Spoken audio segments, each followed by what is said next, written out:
রাসূলুল্লাহ সাল্লাল্লাহু আলাইহি ওয়াসাল্লামকে অনুসরণ করা আমাদের জন্য নফল না ফরজ?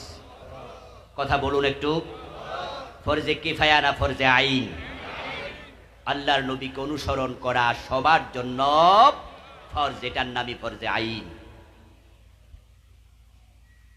এখন রাসূলকে অনুসরণ করে লাভ কি?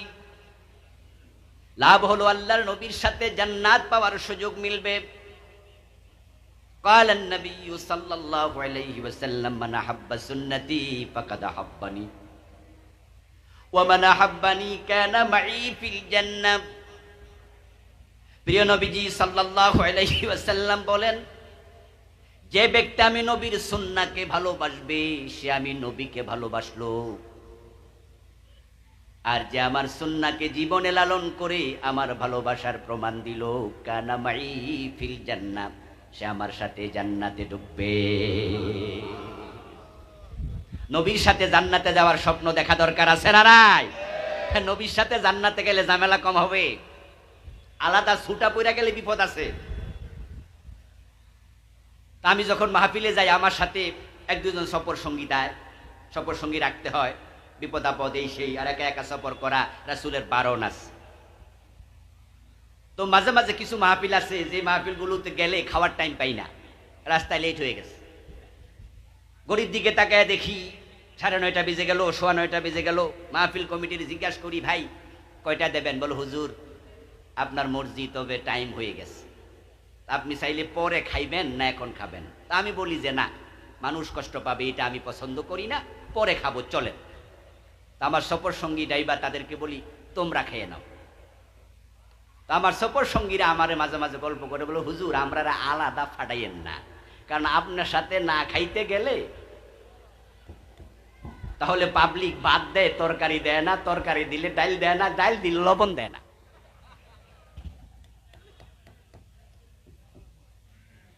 হুজুর আপনি যখন সাথে থাকেন তখন তারা আমাদেরকে যে কদর করে, কিন্তু আপনাকে সারা যখন খাইতে যাই তখন দেখা যায় যে শুধু ভাত দিয়া বয়ে রাখছে, তরকারি দেয় না, এমন ঘটনাও আছে। কিরে ভাতওয়ালার কই? কই যে হে মাহফিলে গেছে গা, হের খুঁজা আনা লাগে। ব্যাপারটা কি দাঁড়ালো?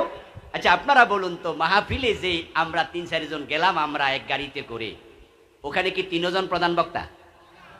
প্রধান বক্তা কয়জন? এই জন্য প্রধান বক্তা যখন সাথে নাই তখন ড্রাইভার আর ওই সফর সঙ্গীর কোন। আচ্ছা দুলা ছাড়া যদি আপনারা বৈরাতি হিসাবে যান, বিয়ের চলনে গেছেন, 30 জন 50 জন 100 জন, জিজ্ঞাসা দুলা কই? কইছে কালকে আইব। তখন যারা মেয়ে পক্ষ ভাত খাওয়াইব না লাড়ি লইব? প্রিয় নবীজির সাথে জান্নাত পাওয়া, এই কথাটা বোঝানোর জন্য একটু সামান্য রস দিলাম। জান্নাতে যাওয়া কি সহজ খুব? আরে কত ঘাট পার হতে হবে, কত ঘাট, কত ঘাট। যে হাসরের ময়দান হবে 50,000 বছর লম্বা। আল্লাহ যেদিন মানুষের সম্মুখে কাহার সুরত ধরে প্রকাশিত হবেন, আল্লাহর কোন নবী পর্যন্ত আল্লাহর চেহারার দিকে তাকাতে সাহস করবে না। আল্লাহর নবীরা মাথা নিচের দিকে দিয়ে বলবে, নফসি নফসি ইয়া নফসি, আমার উপায় কি, আমার উপায় কি, আমার উপায় কি। ইয়াউমা ইয়াকুমুর রূহু ওয়াল মালাইকাতু সাফফান লা ইয়াতাকাল্লামুন ইল্লা মান আযিনা লাহুর রহমান। আল্লাহর অর্ডার ছাড়া, অনুমতি ছাড়া আল্লাহর ফেরেশতারা পর্যন্ত কথা বলবে না, কোন নবী পর্যন্ত কথা বলবে না। হাসরের ময়দান, হিসাব নিকাশ, মিজান, ফুলসিরাত, এসব ঘাটি পার হওয়ার পরে জান্নাত।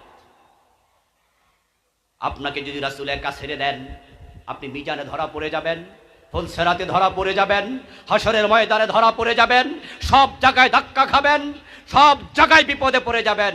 আর নবী মুহাম্মদ যদি আপনাকে সঙ্গী বানায়, অনেক সহজে জান্নাতে পৌঁছে যাবেন।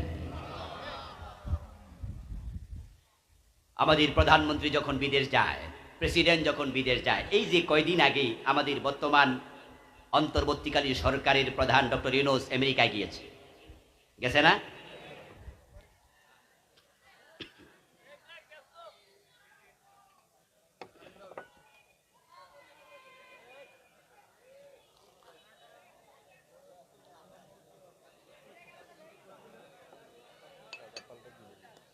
একটু দিতে পারে?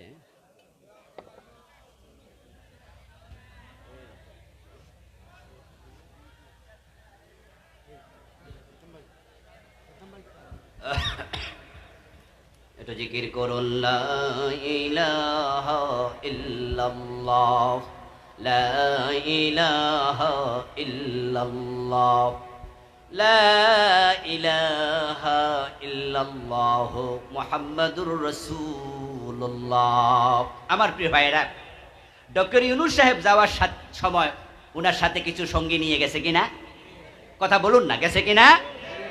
তার মাঝে 3 জন ছিল বাচ্চা পোলাপান, যারা সমন্বয়ক। আচ্ছা, যেই 3 জন উনার সাথে গেছে, একটা মেয়ে এবং 2টা ছেলে সম্ভবত,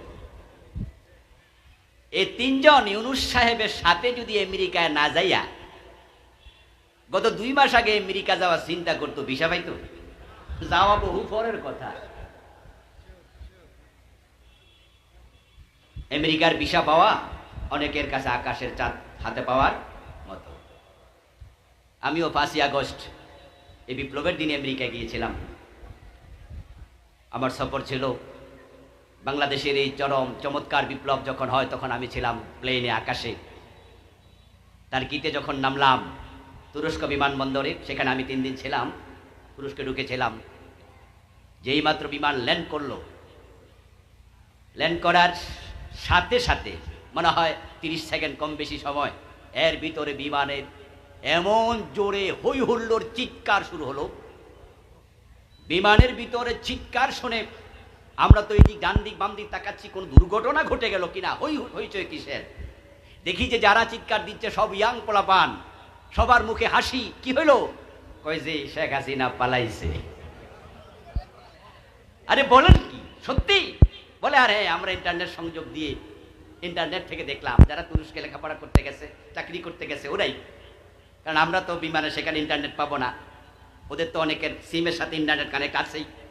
নেমেই তারা জানলো আমেরিকার ভিসা পাওয়া অনেক জটিল, যাওয়া অনেক টাফ।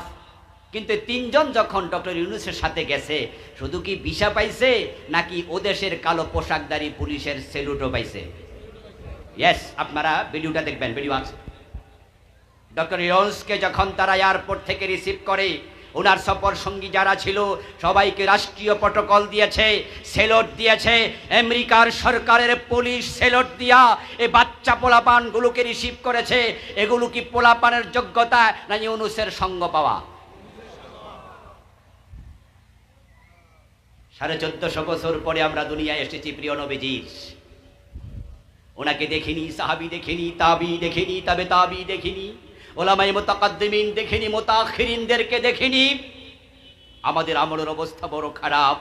তাই নির্যোগ্যতায় জান্নাত পর্যন্ত পৌঁছা সহজ নয়। যদি রাসূলের সঙ্গ পাওয়া যায় তাহলে সহজে জান্নাত পর্যন্ত পৌঁছা যাবে। রাসূলের সঙ্গ পাওয়ার জন্য, রাসূলের সাথে জান্নাত পাওয়ার জন্য আমাদের প্রস্তুতি নেওয়া দরকার আছে না নাই? কি করতে হবে? মান আহাব্বা সুন্নতি ফাকাদ আহাব্বানি। قال النبي صلى الله عليه وسلم